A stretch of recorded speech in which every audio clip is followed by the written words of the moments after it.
अलग प्रसंग है लेकिन सुना देता हूं। काशी में कबीरदास जी की जब बहुत प्रसिद्धि हो गई, इतनी प्रसिद्धि हो गई श्री कबीरदास जी की कि महाराज जहां वो निवास करते थे वहां हजारों की तादाद में भीड़ आने लग गई। कबीरदास जी का भजन छूटने लगा। कबीरदास जी बोले मैं क्या करूं, ये इतनी भीड़ मेरे पीछे लग गई है, ना मुझे भजन करने देते हैं, ना मुझे ठाकुर जी की आराधना करने देते हैं, बस 24 घंटे भीड़ चारों तरफ घेर के रखती है। तब बोले क्या करूं? बोले ऐसा कुछ कृत्य करता हूं जिससे भीड़ मुझसे दूर हो जाए। तो श्री कबीरदास जी एक नगर वैश्या के पास गए और नगर वैश्या के स्थान पर जैसे ही पहुंचे तो 10, 15, 20 आदमी बैठे थे, कुछ पी रहे थे, मसनद पर टिके हुए उसका नृत्य देख रहे थे। कबीरदास जी का जैसे ही आगमन हुआ सब घबरा करके खड़े हो गए, अरे कबीर, संत कबीर आए, संत कबीर आए। वो वैश्या भी पानी पानी हो गई, ये मेरे यहां कैसे आ गए? सब लोग वहां से भागे। कबीरदास जी ने उस वैश्या के चरण पकड़े और कहा, मां मेरी रक्षा करो। अब वो मां नहीं है, लेकिन मां एक भाव का नाम है। कभी किसी के प्रति जागृत हो जाता है तो आप बोल देते हैं कि आप मेरी मां हैं। किसी के प्रति बहन की भावना जग जाती है तो आप उसको बहन संबोधित कर देते हैं। हाँ, किसी के प्रति पत्नी या पति की भावना जागृत नहीं हो सकती कि भाई तुम तो हमारे पति जैसे लगते हो तुम तो हमारी पत्नी जैसे लगते हो। ये भावना थोड़ी गलत है। पर मां, पिता, पुत्र, पुत्री, चाची, चाचा, दादी, दादा, ये सारे संबंध आप कहीं भी देख सकते हो, उसमें कोई वो नहीं।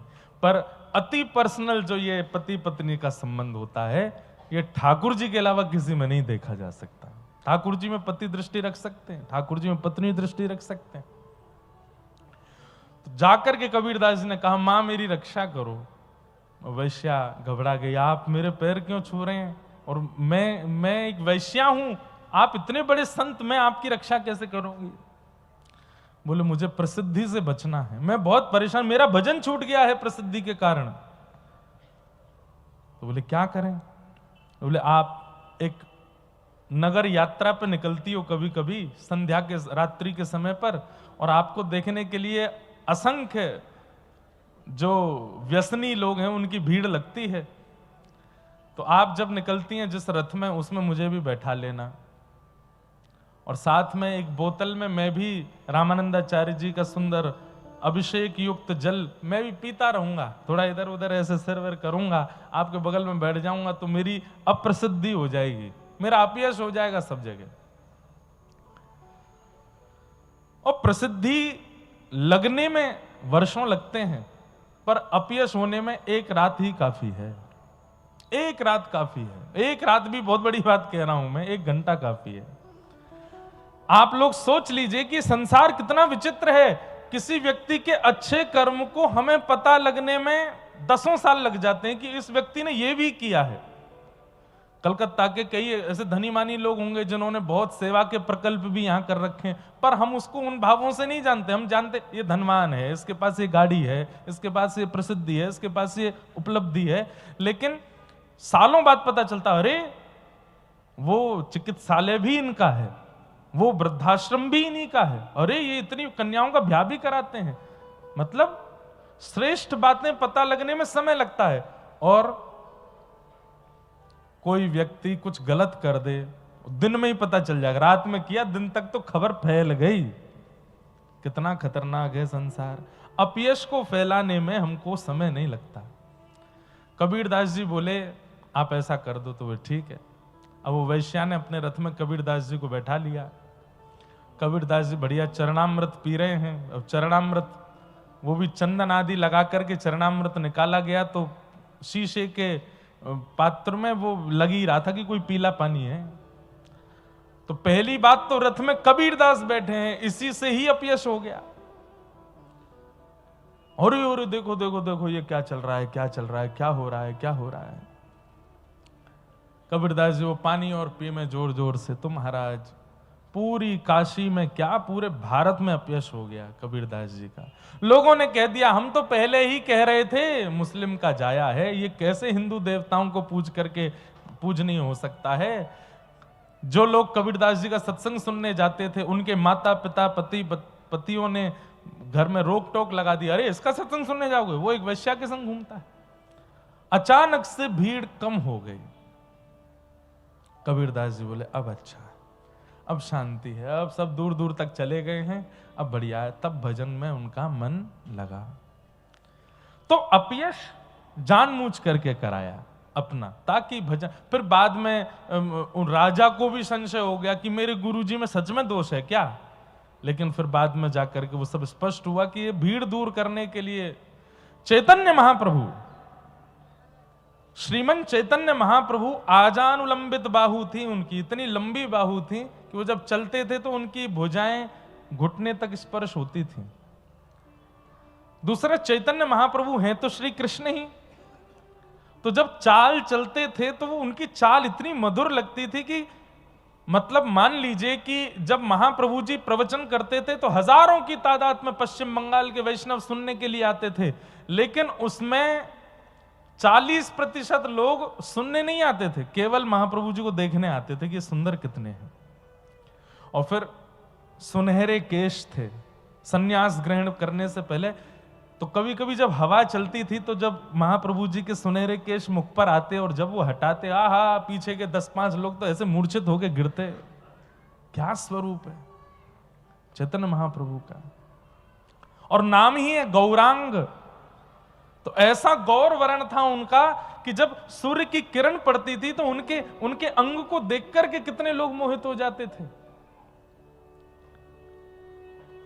लेकिन महाप्रभु जी ने विचार किया, इतनी भीड़ हो गई है मेरे साथ में, ये भीड़ है किस लिए, इतने लोग प्रवचन सुनने वाले तो नहीं है। तब उनको पता चला कि ये मेरे रूप स्वरूप और मेरे उस पर ज्यादा आकर्षित हैं। तब जब महाप्रभु जी ने सन्यास ग्रहण किया और जैसे ही अपने केश दान करवाए, तो चैतन्य चरितामृत में कितना सुंदर भाव है कि जो नाई बाल काटने के लिए आया ना, उसके भी हाथ कांप रहे थे। महाप्रभु जी के केशों को मैं कैसे हाथ लगाऊं। और जब उसने अपना उस्तरा सिर पर रखा है और जैसे ही खींचना प्रारंभ किया, उसको 2-3 बार तो मूर्छा आ गई कि मैं कैसे कर सकता हूं, इतने सुंदर रूप को मैं कैसे केश विहीन करूं। तो महाप्रभु जी ने ही हाथ से पकड़ा, उसमें बल आया, बोले कि तुम्हारा कार्य है, करो। तो जब केश विहीन कर दिया तब भी लग तो सुंदर ही रहे थे, लेकिन 30% जनता कम हो गई। क्यों? वो मरी केश पर रहे थे वो, और केश चले गए। धीरे धीरे फिर वही रह गए जिनका माध्यम जगन्नाथ जी थे, जिनको जगन्नाथ जी को प्राप्त करना था, वो रह गए महाप्रभु जी के साथ। बाकी की जो अराजक भीड़ थी वो सब छटने लगी। तो ये विषय मैंने इसलिए शुरू किया कि हम कई संबंध भाव से मान लेते हैं। गुरु भी एक भाव का नाम है। पर फिर भी आपने पूछा है कि हम अपने गुरुदेव के प्रति कैसा भाव रखें, तो वैसे तो कहा गया कि गुरु को साक्षात परब्रह्म मानो, लेकिन हम अभी घनघोर कलिकाल में, बहुत लॉजिकल बात है, हम परब्रह्म नहीं देख पाएंगे गुरु में। लेकिन मैं महाराष्ट्र के भक्तों से सीखता हूं, तो गुरु में क्या देखो, बोले गुरु में मां देखो, ये मेरी मां है, मेरी मैया है, और अपने गुरु को मैया कहो। हमारे भारत में पहली, इधर देखो, यहां देखो, हमारे भारत में पहली महिला साधु हुई और उनका नाम था, मैं नाम भूल गया, ऐसे मेरे को विक्षेप होता है, और अब अभी याद था, सहजोबाई। क्या नाम था? सहजोबाई। उनके गुरुदेव थे श्री श्याम चरण दास जी महाराज। अब पूरा संबंध तो कैसे बताऊं, पर हमारी गिरधर लाल जी का जहां अभी ब्याहुला हुआ है, और ब्याहुला में जहां से हमारी श्री जी आई हैं ठाकुर जी की, वो इसी परंपरा से आई हैं जिनकी हम कथा सुना रहे हैं। श्याम चरण दास जी की श्री सुख संप्रदाय, जिसे सरस निकुंज कहते हैं। वहीं के आचार्य हुए श्यामचरण दास जी, उनकी शिष्या थी सहजोबाई। और वैसे शारीरिक संबंध में सहजोबाई और श्यामचरण दास जी दोनों बहन भाई हैं, दूर के बहन भाई थे। वो पूरा संबंध मुझे याद भी नहीं है, पर ये बहन भैया ही थे। पर अपने भाई को गुरु मानती थी सहजोबाई। तो उन्होंने अपने गुरुदेव के लिए जो संबोधन किया है, हम बालक तुम माई हमारी, हम बालक तुम माई हमारी, हम बालक तुम माई हमारी, हम बालक तुम माई हमारी, पल पल माही करो रखवारी, पल पल माही करो रखवारी। गुरु भी तो यही करता है, माँ भी यही करती है। माँ जब बालक छोटा होता है कहीं गिर ना जाए, कहीं लुढ़क ना जाए, कुछ खा ना ले, कुछ पी ना ले, कुछ उल्टा सीधा उठा ना ले, माँ 24 घंटे ध्यान रखती है उसका। गुरु भी तो यही करता है। अगर आप हर दिन अपने गुरु की वाणी सुनते हैं तो गुरु क्या करता है? संभालता ही तो है। ये मत करना, ऐसा मत कर देना, यहां मत चले जाना, ये मत खा लेना, ये मत पी लेना, इस प्रकार का व्यवहार विचार मन में मत ले आना।